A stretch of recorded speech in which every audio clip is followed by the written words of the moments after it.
ضلع جکماباد سے ہمارے نمائندے RNN نیوز کے ڈسٹرکٹ رپورٹر AG دشتی کی رپورٹ سے ضلع جکماباد میں سٹی پریس کلب جکماباد کی پہلی سالگرہ کا شاندار انعقاد۔ سٹی پریس کلب جکماباد کی پہلی سالگرہ کے موقع پر پریس کلب میں پروقار تقریب ہوئی، جس کے مہمان خصوصی سردار زادہ نیک محمد جکھرانی تھے۔ ان کی آمد پر سٹی پریس کلب کے صدر بختیار احمد منجو نے سندھ کی ثقافت کی علامت اجرک بطور تحفہ پیش کر کے مہمان خصوصی کا پرتپاک استقبال کیا۔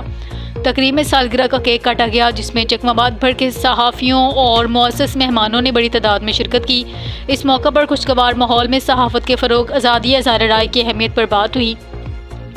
اختتامی خطاب میں سردار زادہ نیک محمد جکھرانی نے سٹی پریس کلب جکماباد کے صدر بختیار احمد اور ان کی پوری ٹیم کو پہلی سالگرہ کی کامیاب تقریب پر مبارکباد دی۔ انہوں نے کہا کہ پریس کلب مظلوم اور پیچھے عوام کی آواز کو اعمال اقتدار تک پہنچانے میں جو کردار ادا کر رہا ہے قابل تحسین ہے۔ دعا کو ہوں کہ یہ سلسلہ اسی جذبے کے ساتھ جاری رہے۔